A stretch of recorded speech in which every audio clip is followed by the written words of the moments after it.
이 아침 참 잘 나오셨습니다. 우리 옆에 분 한번 인사하도록 하겠습니다. 잘 나오셨습니다.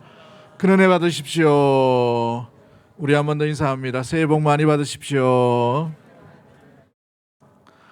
명절 연휴 끝에 또 우리 고향 교회를 방문하신 여러분들 환영하고, 또 고향 교회로 찾아가신 분도 몇 분 계시는 것 같은데 오고 가는 길 가운데 주님께서 안전하게 지켜주실 점이 있습니다. 오늘 본문의 말씀을 통해서 축복하는 인생 두 번째 시간으로 우리 말씀을 함께 묵상하려고 합니다. 야곱의 가족들이 애굽으로 들어간 지 이제 17년째가 되게 됩니다. 이 17년째 야곱의 나이가 147세가 된 것이지요. 야곱이 바로를 축복한 것처럼 이 바로의 나라, 이 애굽에는 큰 가문 가운데서도 바로 이 애굽의 왕은 모든 자산, 모든 토지, 모든 사람을 다 종으로 부릴 만큼 엄청난 복을 받게 되는 것을 보게 되지요. 야곱의 축복대로 되게 되는 것을 보게 됩니다. 창세기 47장 이후부터 49장까지는 야곱이 그의 자녀들뿐만 아니라 그의 후손들에게 축복의 기도를 하고 축복을 전하는, 축복하는 인생으로 살아가는 야곱의 마지막 부분이 담겨져 있는 것을 보게 되지요. 축복하는 대로 그 자녀들이 되는 것을 보게 됩니다. 이후에 12 자녀에게도 마찬가지고 요셉의 자녀에게도 마찬가지인 것이죠. 축복을 어떻게 하는가? 축복하는 인생, 축복하는 삶, 그 속에서 하나님의 뜻이 이루어져 가는 것이 오늘 본문에 나타나는 것을 보게 됩니다. 아무튼 우리 인생도 축복을 따라, 복을 따라 살아가는 인생이 아니라 축복하는 인생으로 살아가는 믿음의 심령과 가정과 교회가 되기를 주의 이름으로 간절히 축복합니다. 할렐루야. 그렇다면 축복하는 인생으로 살았던 이 야곱의 모습을 한번 잘 보면서 오늘 본문이 주는 교훈을 우리가 한번 살펴보기를 원합니다. 27절부터 31절까지 말씀 가운데에 이 주님께서 주시는 축복하는 인생의 삶의 모습은 어떤 삶의 모습이 담겨져 있을까요? 가장 먼저 우리가 기억해야 될 것은 27절 말씀인데 27절 말씀 우리 다 같이 한번 읽어봅니다. 시작. 이스라엘 족속이 애굽 고센 땅에 거주하며 거기서 생업을 얻어 생육하고 번성하였더라. 우리 27절 말씀을 통해서 알 수 있는 이 축복하는 인생의 삶의 모습은 말씀대로 이루어지는 삶을 보는 삶이라는 것이죠. 할렐루야.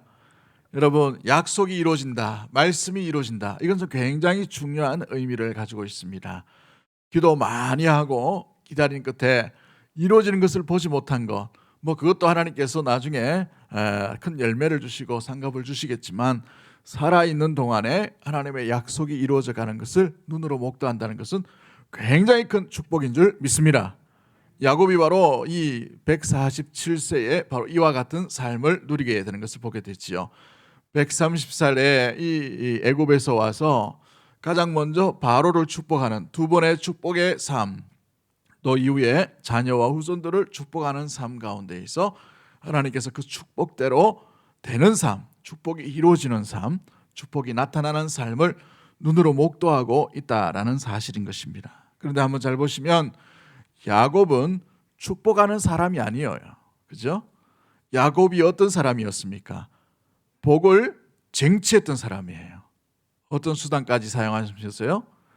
거짓말, 잘못된 모습들을 가운데에서도 복만 받으면 되는 사람, 이게 야곱의 대표적인 특징 가운데 있습니다. 오늘날로 말하면 심한 경쟁 의식을 가지고 있다라고 볼 수도 있죠. 생존 본능이 다른 사람과 차별이 있는 삶을 살아가는 것이 이 야곱의 인생이었습니다. 저도 이 부교육자 생활을 약 한 20년 정도 했지만 20년 생활하면서 별의별 사람, 교육자를 다 만났습니다만은 제일 피해야 될 사람이 누구냐면 이 생존 의식이 다른 사람보다 너무 과한 사람은 피해야 되겠더라고요. 얼마나 그 참 대단한지. 교육자들 사이에서도 이 참 경쟁 의식이 많아요. 근데 경쟁 의식은 적당한 선에서는 괜찮은데 이 피해 의식이 너무 강하다 보니까 이게 수단과 방법을 가리지 않는 거예요. 그러니까 교육자 진이 깨어져요. 상처가 있더라고요. 근데 피해의식이 너무 지나친 사람을 보면 왜 저렇게 살았을까? 왜 저렇게 할까?라고 보니까 과거에 이 굉장한 큰 아픔과 상처가 있는 것을 보게 됐죠. 그 상처가 치유되지 못하니까 주의 일, 거룩한 일, 사역이잖아요. 그런데도 이게 깨어지는 모습들이 보게 됩니다. 그래서 제가 큰 교훈을 느끼고 있었는데 정말 이런 부분은 경쟁으로 해서는 안 돼요. 그것도 또 지나치게 자기가 살려고 또 남에 대해서, 이웃에 대해서 그렇게 하면 안 좋겠더라고, 그죠? 큰 교훈을 깨달았습니다만은 여러분, 무엇보다도 이 야곱이 인생이 바로 그런 삶을 살았습니다. 형을 속입니다. 아버지를 속였어요. 그 속임의 대가가 20년 동안 이 바단 아람으로 도망하게 되는 모습을 보게 되지요. 그 바단 아람에서 어떤 삶을 삽니까? 그의 아내들과 또 외삼촌, 자기 장인어른을 또 속이는 일들이 일어나고, 또 이 가나안 땅에 들어와서도 그는 그렇게 썩 정직하지 못한 삶을 살아가는 것을 보게 됩니다. 심지어 하나님의 사자와 천사와 실험할 만큼 복에 대해서는 갈망이 누구보다도 지나친 사람이 바로 이 야곱이었어요. 그는 복을 취하는 사람이고 복을 빼앗아가면서도 간직하려고 했던 사람이었습니다. 복을 먼저 도둑질했던 사람이요, 복에 대해서는 양보하지 않는 사람이었다는 말이죠. 그런데 이 애굽에 내려와서 130세가 된 야곱을 한번 보십시오. 가장 먼저 축복의 메시지를 던지죠. 누구에게 대해서요? 이방인에 대해서. 이방인은 경쟁 관계요, 복에 대해서 양보가 없는 사람으로 생각했던 이 야곱이 변화되는 것을 보게 됩니다. 두 번에 걸쳐서 축복을 합니다. 이후에 요셉의 자녀인 에브라임과 므낫세에게도 축복을 하죠. 손을 어긋나게 하지만 축복을 합니다. 또 자신의 자식이었던 이 12명의 이 자녀들을 하나씩 하나씩 이름을 불러가면서 축복의 유언과 같은 메시지를 남기고 나아가는 것이 이 야곱, 축복하는 인생으로 살아가는 것을 보게 되지요. 그 축복하는 인생의 과정이 뭔가, 복을 쫓지 않아도, 복을 쟁취하지 않아도, 복을 위해 싸우지 않아도 자연스럽게 이 복이 그대로 임하는 것을 보게 됩니다. 27절이 이 본문의 증거가 되어주는 것이죠. 본문 가운데 뭐라고 되어 있습니까? 거기서 무엇을 얻어라고 되어 있어요? 생업을 얻어. 또 어떻게 됐죠? 생육하고 번성하였더라라고 되어 있어요. 생육하고 번성하였더라. 어디서 많이 생각나는 단어가 아닙니까? 창세기 내도로 흘러나오는 하나의 굵은 주제와 같은 내용들이 있습니다. 뭐예요? 아담에게 처음 하나님께서 사람을 지으시고 난 뒤에 생육하고 뭐하라? 번성하라라고 되어 있어요. 이 아람의 후손이 다 타락해 버렸어요. 그로 말미암아 의로운 의인을 한 명 선택하죠. 그 사람이 누구예요? 노아라는 사람입니다. 노아 홍수로 말미암아 심판하시고 난 뒤에 노아의 가정을 이제 세상 가운데 바깥으로 이 방주의 문을 여시고 내보내실 때에 우리 하나님께서 노아의 가정에게 뭐라고 말씀하십니까? 생육하여 번성하여 땅에 편만하라 라고 이렇게 말씀을 하십니다. 두 번째 메시지를 주시죠. 세 번째 메시지를 이제 노아의 후손도 다 타락함으로 말미암아 의로운 백성을 선택하십니다. 저 갈대아 우르에서 누구를 선택하셔요? 아브라함을 부르시지요. 아브라함을 부르실 때 창세기 12장에 생육하고 번성한 너를 통하여 복을 얻을 것이다. 너의 후손을 통해서 그 복이 임할 것이다. 바다의 모래같이 하늘의 별과 같이 그 놀라운 은혜의 복, 생육하고 번성함을 보여주시리라 라고 아브라함에게 약속하시고 이삭에게 약속하시고, 창세기에 보시면은 28장에 보시면 누구에게 또 약속하셔요? 이 야곱에게도 약속하신 겁니다. 근데 그 약속이 어디에서 이루어지느냐? 중간 단계에서 보면 바로 이 27절에 애굽에서 이 야곱이 하나님의 약속, 하나님의 언약이 이루어져 감을 눈으로 목도하고 있다라는 사실인 것이지요. 그렇습니다. 사랑하는 성도 여러분, 무엇보다도 하나님의 복이 너무나도 귀한 모습들 가운데에서 소중하게 여겼던 이 야곱이 젊은 시절에 그토록 쟁취하고 형도 속이고 아버지도 속였던 그가 이제 130살 되어서 아무것도 하지 않아요. 힘이 없죠. 외국인입니다. 이방인이에요. 그럼에도 불구하고 약속이 그곳에서 아무것도 하지 않는데도 이루어져 가는 것을 눈으로 목도하는 것이죠. 어떤 인생이 바로 이런 인생을 누릴 수가 있고 발견할 수가 있습니까? 복을 흘려보내는 사람, 축복하는 사람을 통해서 이런 일들이 일어나게 되는 것을 보게 돼요. 복은 내 힘으로 간직할 수 있는 것이 아닙니다. 내 힘으로 붙들 수 있는 것이 아니에요. 내 힘으로 내 노력을 하는 것은 내 노력의 결과 가운데 있는 그런 것들입니다. 그런데 하나님의 복은 그와 다르다는 사실이지. 생육하고 번성하는 것은 하나님의 은혜로만 되어지는 줄 믿습니다. 그런 말미암아 복을 쫓는 인생이 아니라 복의 근원이신, 복의 주인공 되신 하나님을 선택하며 나아갈 수 있는 믿음의 모든 가족들이 되기를 주의 이름으로 간절히 축복합니다. 그런 말미암아 이 복을 나눠줄 수 있는, 선포할 수 있는, 베풀어 줄 수 있는 그런 축복의 통로가 되어야 하는 것이지요. 야곱을 보시면 130세 이후에 축복하는 인생으로 계속해서 살아가는 것을 보게 됩니다. 저와 여러분이 우리 가정과 우리 교회가 바로 이 축복하는 교회, 축복하는 가정, 축복하는 심령, 축복하는 성도가 되기를 주의 이름을 간절히 축복합니다.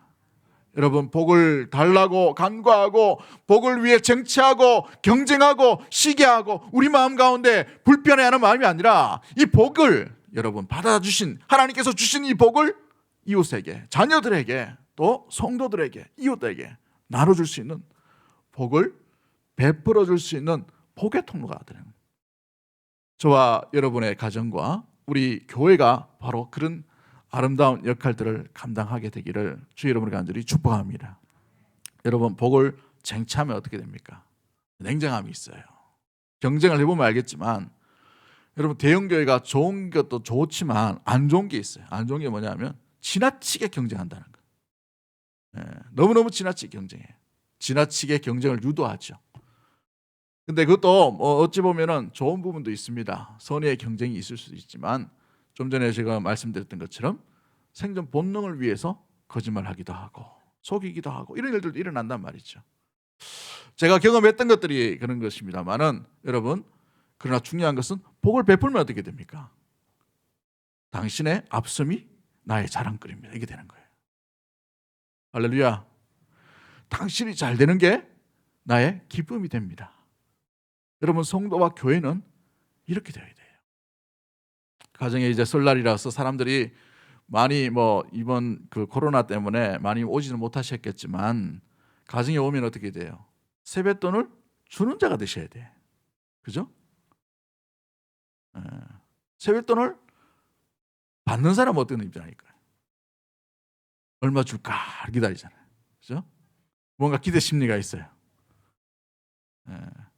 저희도 이제 저희 아들이 겨우 세배를 받았습니다. 저는 그 아들이 안 일어나가지고 일어나야 세배를 받는데 안 일어나니까 일어날 때까지 기다렸다가 오후에 이렇게 세배 받고 이렇게 겨우 드렸어요, 아들한테 세뱃돈.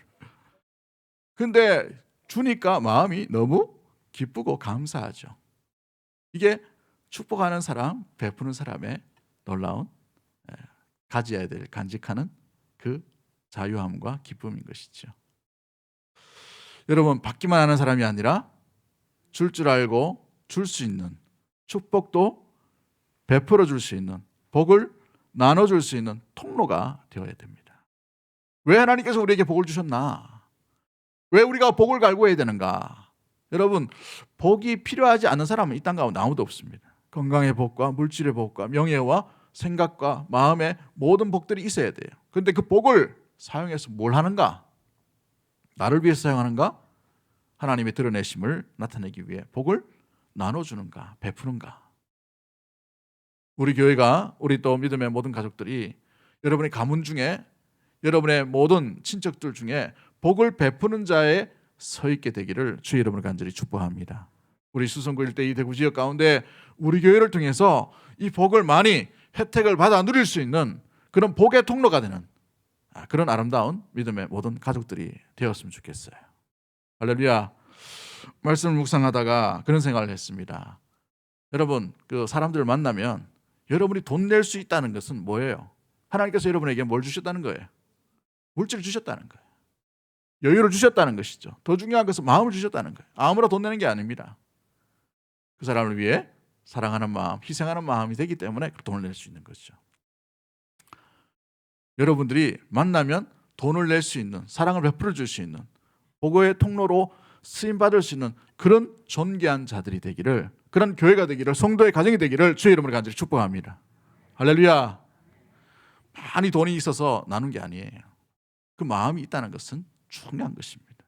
그런 사람, 그런 교회, 그런 심령의 가정은 복된 가정으로 주님께서 사용해 주실 거예요.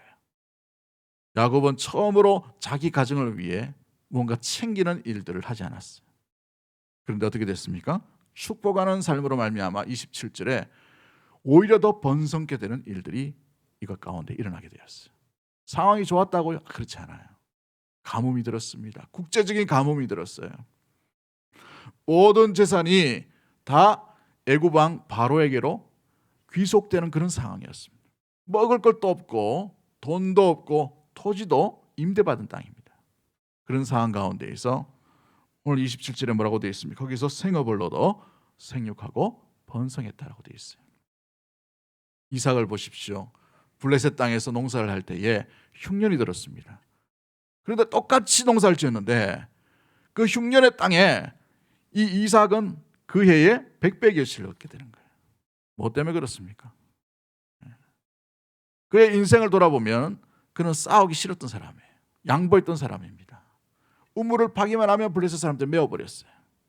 그러나 기꺼이 내주는 사람, 기꺼이 주는 사람이었어요. 그 주는 인생 가운데 하나님께서 채워주시는 것이 나타나게 되는 것이죠. 빼앗긴 것처럼 보이고 손해처럼 보이고 내 것이 상실되는 것처럼 보이고 잃어버린 바 되는 것처럼 보인다 하더라도 그 잃어버린 바는 하나님께서 더 풍성하게 채워주시는 놀라운 형통의 복으로 함께해 주실 줄 믿습니다. 그런 은혜 우리 귀한 믿음의 모든 가족들이 되기를 주의 이름으로 간절히 축복합니다.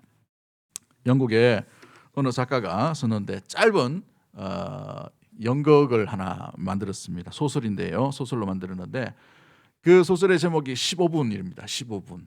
어느 날 젊은 청년이 아주 전도 유명한 청년이었어요. 박식하고 사회적으로 아주 리더가 될 수 있는 그런 상황이었습니다. 박사학위를 곧 받으려고 하는 상황이었고 또 사회의 지도자로서 나아갈 수 있는 아주 주목받는 그런 청년이었습니다. 그런데 병원에 가서 진찰을 해보니 이 친구에 대해서 의사가 15분밖에 못 살 것 같습니다 라고 사형선고를 내는 거예요. 네, 소설이기 때문에 그렇습니다. 15분밖에 못 삽니다 하는 의사는 없어요. 요즘은 몇 달 삽니다. 길어봐야 몇 달입니다. 이렇게 얘기하지. 아무튼 15분밖에 못 삽니다라는 이런 청정병력 같은 소리를 듣게 됩니다. 소리를 듣고 난 뒤에 이제 갑자기 그 병실로 절망하는 가운데 있는데 전보가 하나 딱 들어옵니다. 전보가 뭐냐 하면 당신의 외삼촌이 수십억을 당신에게 유산으로 남겨주었습니다. 어떻게 하시겠습니까? 갈래요 말래요 이렇게 하는 거예요. 몇 분 남았다고요? 그거 고민하다가 5분이 지나가 버린 거예요. 그런데 5분 지날 때쯤에 다시 전보가 옵니다. 전보가 와서 뭐라고 하냐면 그 어려운 그 박사 논문이 방금 통과되었는데 빨리 박사 학위를 받으려고 오십시오라는 전보가 온 거예요. 몇 분 남았다고 이제? 10분 남았어요. 10분 남은 걸 그걸 고민하다가 또 5분이 지나가 버렸어요. 몇 분 남았습니까? 5분 남았어요. 근데 5분 남은 그쯤에 자기의 약혼녀가 자기에게 이제 결혼을 허락해 주는 그 승낙하는 당신과 결혼하겠습니다라는 전보가 오게 된 거예요. 빨리 와서 나랑 결혼하자고 한 겁니다. 네, 그걸 5분 동안 기다리다가 이 사람은 그냥 죽어버린 거예요. 박사도 되지 못했습니다. 유산도 아무런 소용이 없었어요. 결혼의 삶도 꿈꿔보지 못한 그런 인생으로 마치게 된 것이죠.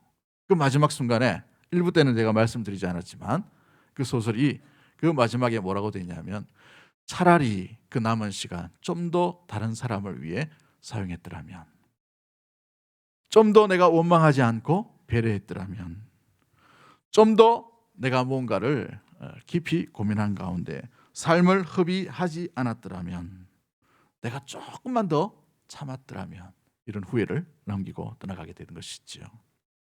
여러분, 복은 우리가 지면 질수록 우리 손에서 떠나가게 되어 있어요. 근데 하나님께서 우리에게 주셔야만 그 복을 간직할 수 있게 되는 것이죠. 그 복은 근데 쉴 새 없이 하나님께서 주심으로 말미암아서 끊이지 않는 샘과 같은, 우물과 같은 것들이 되게 됩니다. 퍼내어서 이웃에게 퍼내어서 물을 공급해 주면 그 물은 밑에서 계속해서 솟아나는 거예요. 그런데 사용하지 않으면 어떻게 됩니까? 그 물은 썩어버려요. 우리의 건강도 마찬가지고, 우리의 시간도 마찬가지고, 우리의 물질도 마찬가지인 것이죠. 사랑하는 성도 여러분, 주는 자가 되기를 주의 이름으로 간절히 축복합니다. 복을 나눈 자가 되기를 주의 이름으로 간절히 축복합니다. 축복하는 인생이 되기를 주의 이름으로 간절히 축복합니다. 제일 좋은 축복이 뭐냐? 이웃을 위해 기도하는 겁니다. 내일 우리 새봄 또 새 학기를 맞아 기도하는 우리 특별 새벽 기도를 가지려고 합니다. 그 시간에 오셔가지고, 아니면 가정에서도 여러분 이웃을 위해 이번 특별 새벽 기도는 기도할 수 있는 시간이 되기를 주의 이름으로 간절히 축복합니다. 나를 위해서만 기도하지 말고 제일 좋은 축복하는 인생이 뭐냐 하면 교회와 또 우리 다음 세대와 우리 이웃을 위해 기도하는 거예요. 기도. 시간을 통해서 짧은 시간이지만 마음껏 우리의 입을 열어서 하나님 앞에 우리가 받은 복, 우리가 받은 시간, 우리가 받은 은사, 우리가 할 줄 아는 것들로 통해서 복을 선포하고 나눠줄 수 있는 복의 통로로 쓰임받는 축복하는 인생이 되기를 주의 이름으로 간절히 축복합니다. 두 번째 우리가 기억해야 될 것이 무엇입니까? 축복하는 인생의 중요한 교훈은 우리가 28절부터 30절 말씀 가운데 있는 것처럼 돌아가야 할 곳을 잊지 않는 삶입니다. 우리 한번 따라하겠습니다. 돌아가야 할 곳을 잊지 않는 삶. 야곱이 이 애굽에 머문 지가 17년이 되었어요. 여러분, 이 17년이 되었다는 말은 보통 사람이 10년 정도 외지에 가면 그 외지 사람 정착을 그리 합니다. 10년 정도 살면 10년 정도 살면 친구도 생기고 10년 정도 살면 익숙해지기 때문에 10년 정도 견디면 외지 가운데에서 이민 가거나 이렇게 하더라도 10년 버티면 거기서 이제 살게 된다고 이렇게 얘기하기도 해요. 근데 세월이 17년을 이제 지나게 되었어요. 17년. 가나안의 촌동네가 아닙니다. 최첨단 문화가 있고 제국이 있고 제도가 있고 뭔가 굉장히 좋은 것은 다 있는 이 애굽 땅에서 17년을 머물고 있었어요. 그런데 야곱이 죽을 때가 되었습니다. 147세가 되었어요. 이제 떠나가야 될 때가 있으니까 됨으로 말미암아서 제일 먼저 했던 일이 뭡니까? 자기의 영향력 있는 아들, 총리였던 요셉을 불러서 뭐라고 얘기해요? 28절과 29절. 29절 말씀 우리 한번 읽어볼까요? 29절 말씀 시작. 이스라엘이 가움에 그의 아들 요셉을 불러 그에게 이르되 이제 내가 내게 은혜를 입었거든 청하노니 내 손을 내 허벅지 아래에 놓고 인애와 성실함으로 내게 행하여 애굽에 나를 장사하지 아니하도록 하라. 뭐 하지 말라라고 이야기합니까? 장사하지 말라라고 하죠. 장사가 이게 돈 장사인 게 아닙니다. 매장하지 말라라는 말이에요. 그죠? 제일 먼저 이 야곱이 죽을 때가 가까웠을 때에 제일 먼저 한 부탁이 나를 여기에다가 장례 치르지 말고 내 조상의 땅 가나안 땅 가서 장사를 지내달라라고 얘기합니다. 왜 이 야곱이 이런 행위를 할까요? 이 땅이라는 말은 이 막벨라 굴이라는 의미를 가지고 있습니다. 막벨라 굴. 이 자기 조상들 아브라함과 사라와 이삭과 리브가가 묻혀 있고 자기 아내 라헬이 묻혀 있던 곳이죠. 그곳에 장사 지내기를 원한다, 장례 지내기를 원한다라고 이렇게 부탁을 합니다. 여러분 지금 살고 있는 곳이 어디라고요? 애굽이에요, 애굽. 근데 이 애굽에 17년 동안 살았습니다. 제일 좋은 것들, 제일 좋은 문명을 다 누렸던 그런 상황이에요. 총리의 아버지니까 얼마나 좋은 것을 다 많이 누렸겠어요, 보았겠어요. 그런데 자기가 돌아가야 될 것을 잊지 않고 있다는 겁니다. 여기가 좋사오니라는 삶이 아니라 항상 기억했기 때문에 절대적인 순간, 죽음의 순간에 제일 먼저 이야기했던 게 뭐냐면 나를 여기다 묻지 말고 내 조상이 있는 그곳에다 나를 묻어달라라고 이렇게 부탁하고 있는 거예요. 여러분, 이 애굽은 피라미드 안에 그 제일 중요한 그 왕이 묻히는 그 무덤 안에 뭐가 있어요? 왕의 시신을 어떻게 합니까? 미라로 만들어요. 미라. 고대의 최첨단 장례 문화를 가지고 있던 나라가 이 애굽이었습니다.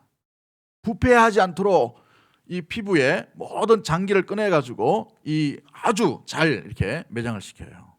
지금도 이제 미라가 있는 걸 발견하죠. 최근에 이 이집트가 그 코로나 때문에 장사가 너무 안 되다 보니까 그걸 발굴해가지고 막 이렇게 좀 붐업을 하려고 고고하고 막 이렇게 한다 하더라고요. 아무튼 뉴스를 통해서 봤는데 지금도 수천 년이 지났는데도 썩지 않는 그런 매장 기술을 가지고 있던 나라였어요. 만약에 총리의 아버지였다면 수습을 해서 썩지 않도록 두고 난 뒤에 이 이스라엘 백성들이 애굽에서 떠날 때 그때 들고 가서 매장하면 되잖아요. 근데 야곱은 양보하지 않습니다. 이 부분에서 곧바로 죽으면 곧장 아버지가 묻혀 있는 그곳에 나를 묻어달라고 합니다.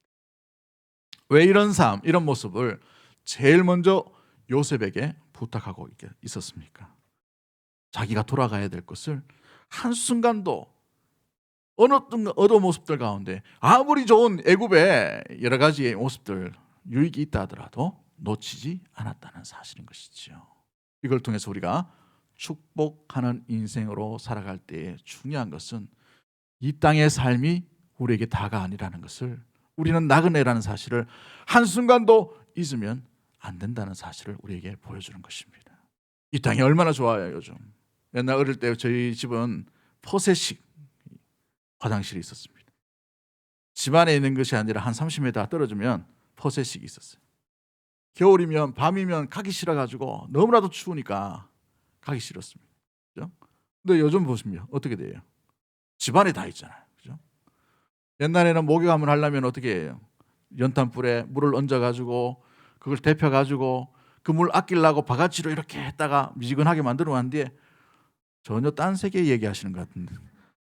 그래 안 사셨어요? 저만 그렇게 살았나? 그렇게 살았잖아요. 근데 요즘 어떻게 됩니까? 딱 틀면 조금만 있으면 이제 따뜻한 물 나와요. 그것도 못 참아가지고 막 이렇게 뭐 하죠. 그렇죠?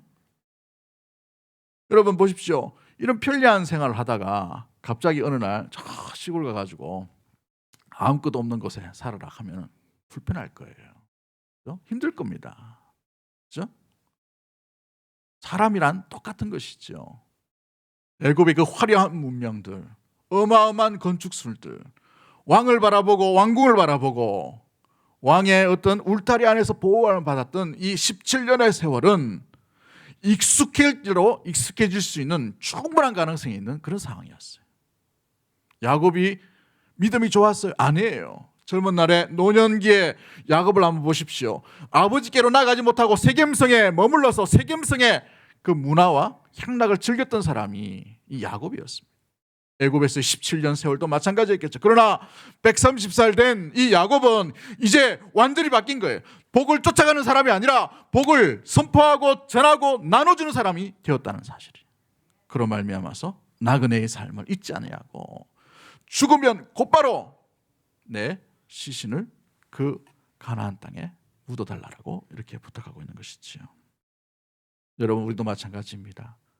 우리가 이 땅에 있는 수만 가지 문화의 혜택을 볼 수 있어요.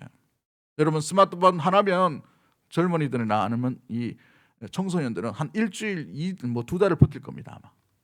어제 보니까 저희 아들이 없죠. 아까 여기 있던데 저희 아들한테 얘기하지 마시고 하루 종일 읽어봐요. 문 딱 닫아놓고 뭘 그렇게 신기한 게 많은지. 응? 모든 세계가 다 들어가 있어요. 스마트폰 안에, 이 핸드폰 안에. 그렇죠? 이렇게 좋단 말이죠. 즐겁단 말이죠. 이 땅 가운데 있는 것도 마찬가지입니다. 스마트폰뿐만 아니라 달콤한 게 너무 많아요. 어떤 사람이 그렇게 얘기합니다. 우리나라에서는 돈만 있으면 최고다는 거예요. 최고. 천국이 따로 있는 것이 아니라 여기다는 거예요. 근데 중요한 것은 돈이 없다는 거죠. 여러분, 이 땅 가운데 우리가 누리는 것, 또 즐기는 것, 간직하는 것, 여러 가지 이 거독과 같은 것 다 두고 떠나야 되는 것이 우리의 인생입니다. 가야 할 곳이 있다는 거예요.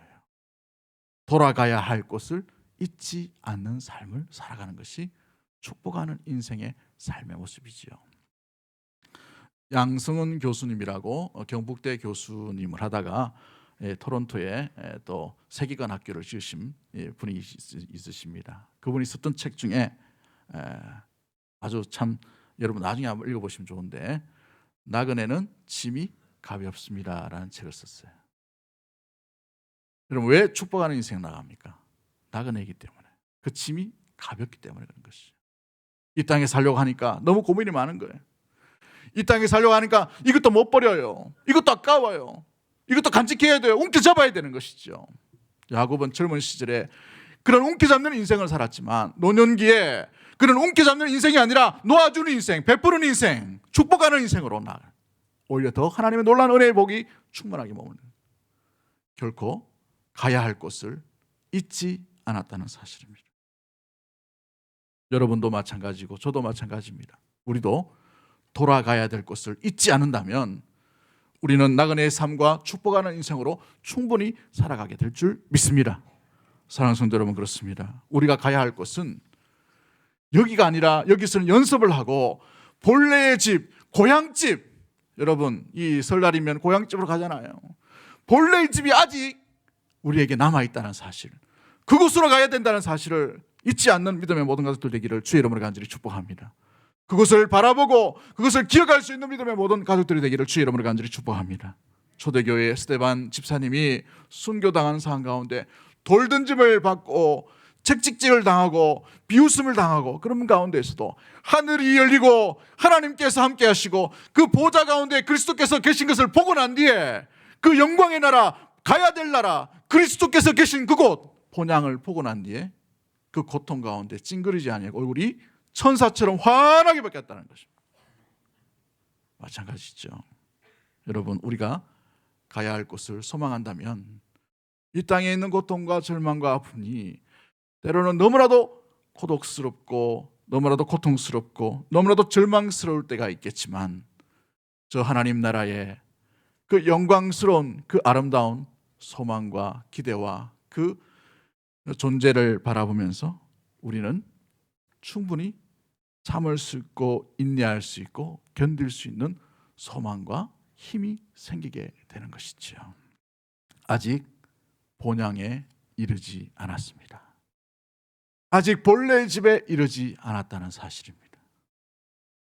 우리 원로 목사님 그 돌아가실 때에 제가 우연찮게 이렇게 올라가니까 그때 이제 힘이 없으셔가지고 중환자실에 갔다가 중환자실에서 이제 더 이상 안 됩니다 해서 그 옆에 이렇게 병실 사이에 이렇게 계셨어요. 근데 의식은 있으시고 말은 못 하시고 있는데 저를 보시더니만 막 일어나시려고 하셔가지고 일어나지 마시라고 막 이렇게 진정을 시켰습니다만 말씀 못 하시니까 한참 뭐 이렇게 눈빛을 주고받다가 하신 이 행동이 뭐냐면 이것이 이렇게 하시더라고. 누워 계신데 야, 정말 아름다운 모습이다라는 생각이 들었습니다. 여러분, 이 땅 가운데 수억만 자녀들에게 물려주면 그 자녀들이 그것으로 인하여 행복할까요? 그 자리, 그 위치, 그것을 물려준다고 결코 행복과는 상관이 없는 삶을 살아갈 것입니다. 오히려 그것 때문에 마음이 더 불편하고 마음이 더 찢어지는 일들이 일어날 수 있을 가능성이 많죠. 그런데 우리에게 있는 움켜쥐려고 했던 그 복보다 더 놀랍고 가치를 따질 수 없는 본향과 하나님의 집을 여러분 소망으로 남겨줄 수 있는 믿음의 모든 가족들이 되기를 주의 이름으로 간절히 축복합니다. 찬송가 608장 찬송에 이런 찬송이 있어요. 후일의 생명 그칠 때 여전히 찬송 못하나 성부의 집에 깰 때에 내 기쁨 한량 없겠네.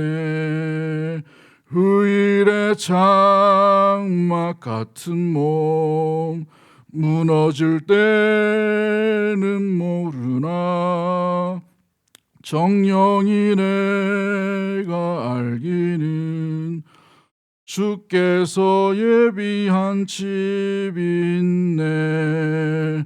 내 주 예수 배울 때에 그네 찬송하겠네. 내 주 예수 배울 때에 그네 찬송하겠네.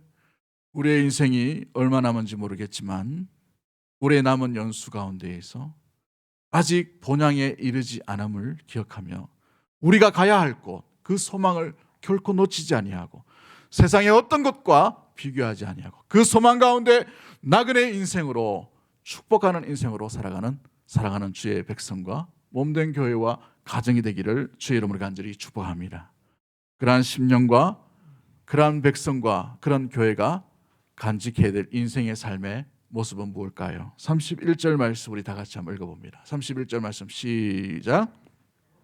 야곱이 또 이르되 내게 맹세하라 하매 그가 맹세하니 이스라엘의 침상머리에서 하나님께 경배하니라. 어디에서 경배했다라고 되어 있습니까? 침상머리에서. 그렇죠. 그렇습니다. 축복하는 인생, 그 야곱의 인생은 어느 곳에든지 어떤 순간이든지 어떤 상황이든지 하나님 앞에 예배하는 예배자의 삶을 살았다는 사실입니다. 축복하는 인생이 되고 싶으십니까? 그렇다면 어느 곳에든지 어떤 상황이든지 어떤 형편이든지 하나님께 예배할 수 있는 진정한 예배자가 되기를 주의 이름으로 간절히 축복합니다. 우리는 코로나기 때문에 우리의 삶 가운데 제약이 많습니다. 모여서 이렇게 예배 드릴 수 있는 상황이 또 어떻게 제재가 있고 또 어떻게 막힘이 있을 줄 몰라요. 어떤 또 바이러스가 앞으로 올지 모릅니다. 어떤 지진, 어떤 자연현상이 일어날지도 몰라요. 일어나면 안 되겠지만 전쟁과 같은 상황들이 제일 불안한 나라가 우리나라지 않습니까? 어떤 상황이 될 수 있는 그런 모습들, 노출 가운데 있는 것이 저와 여러분의 상황이지요. 그러나 그 어떤 형편이든지 그 어떤 상황이 온다든지 우리는 예배할 수 있습니다. 우린 예배 드릴 수가 있어요. 여러분의 처소와 여러분의 상황, 야곱을 보십시오. 그 침상 가운데에서, 그 침상 머리에서 겨우겨우 일어날 수 있는, 겨우 숨만 붙어 있는 그런 상황 가운데 눈이 보이지 않는다 하더라도, 귀가 들리지 않는다 하더라도, 마음이 심히 답답함과 근심과 공포와 두려움과 아픔이 있다 하더라도, 우리의 상황이 막힘이 있고 우리의 상황이 절망이 온다 하더라도 우리는 예배 드릴 수 있게 되는 거예요. 이게 진정한 예배자인 것입니다. 오늘 영상 예배를 드리는 믿음의 성도 여러분, 여러분 이 영상 예배를 드릴 때에도 여러분의 중심과 자세를 바르게 하시기를 주의 이름으로 간절히 축복합니다. 속옷바람으로 그냥 스마트폰만 켜놓고 그렇게 되지 않게 되기를 원합니다. 우리의 온전한 마음, 침상머리에 쏟아 하나님을 경배했던 이 야곱의 모습들처럼 그러한 중심을 다해 하나님께 예배할 수 있는 믿음의 모든 가족들이 되기를 주의 이름으로 간절히 축복합니다. 다윗을 보십시오. 많은 군대가 둘러싸여 있는 그런 상황 가운데 광야에서도 굴 속에서도 미친 채 하면서도 쫓김 가운데에서 아들에게 비참한 꼴을 당한 그런 참담한 꼴을 당하면서도 하나님을 예배하는 것을 놓치지 않았다는 사실이지요. 우리는 어디든지 어떤 상황이든지 어떤 형편이든지 예배 드릴 수 있습니다. 하나님 앞에 핑계하지 말고 여러분의 중심으로 여러분의 심령과 여러분의 시간과 여러분의 장소에서 여러분의 가정과 여러분의 직장과 여러분의 남겨져 있던 이 나그네 인생의 삶 가운데에서 그 속에서 주님을 제대로 진정으로 침상머리에서조차 주님 앞에 예배할 수 있는 우리 모든 가족들 되기를 원합니다. 눈이 보이지 않다면 마음의 눈으로 주님을 바라보고 예배하십시오.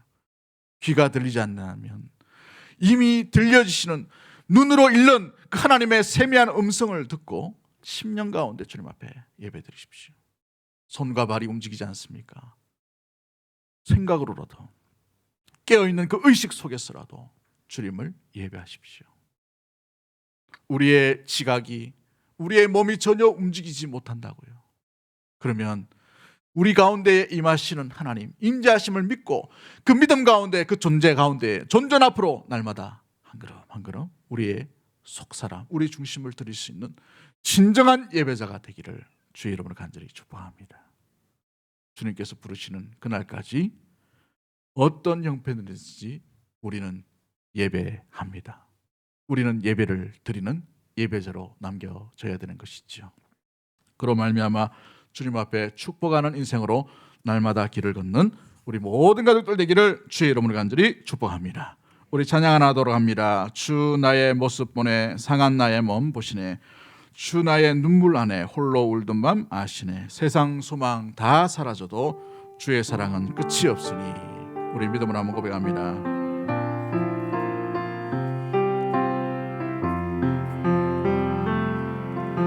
주 나의 모습 보내 상한 나의 맘 보시네. 주 나의 눈물 안에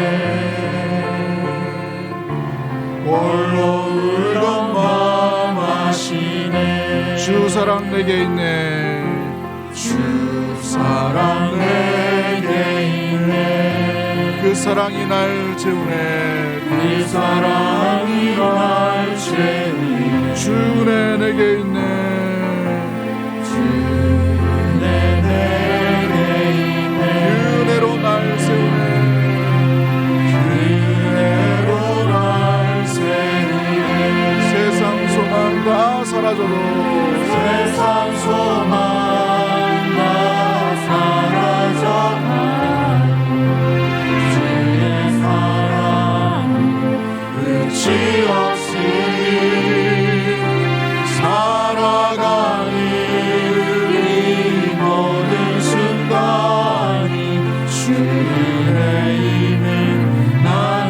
세상 소망 다 사라져가도 세상 소망 다 사라져가도 주의 사랑은 끝이 없으니 살아가는 이 모든 순간이 주의 힘을 나는 주의 힘을 나는 믿네. 주의 힘을 나는 믿네. 주의 힘을 나는 믿네. 우리 1분 2분 정도 우리 합심해서 한번 기도하기를 원합니다. 주님, 내가 복을 쫓아서 살아는 인생이 아니라 복을 베풀어주고 나눠주는 복의 통로로 쓰임받기를 원합니다. 축복하는 인생, 축복하는 가정, 축복하는 교회가 될 수 있도록 주님, 우리에게 주신 놀라운 은혜의 복을 돌아보며 그런 아름다운 인생으로 살아갈 수 있도록 도와주시고 주의 약속의 말씀이 세워지는 곳에 우리가 그곳에 설 수 있도록 주님 인도하여 주시고 또 무엇보다도 우리가 돌아가야 될 곳이 있는 것을 기억하며 나그네의 삶임을 우리가 결코 놓치지 아니하고 저 본향을 위해 하늘을 위해 하늘의 하나님의 나라를 위해 살아갈 수 있는 우리 모습 될 수 있도록 주님 인도하여 주옵소서. 또 바라고 소망합니다. 주님, 우리의 삶 가운데 주님께서 주시는 놀라운 은혜의 삶으로 말미암아 우리의 인생이 무엇보다도 예배자의 인생으로 살아갈 수 있도록 어느 순간 어느 곳에 있든지 중심을 다해 예배합니다. 예배자로서 살아갈 수 있는 우리 가정, 우리의 심령, 우리 자녀, 우리 교회가 될 수 있도록 도와달라고 우리 주여 한번 외치고 동서로 우리 1분 2분 정도 합심해서 기도합니다. 주여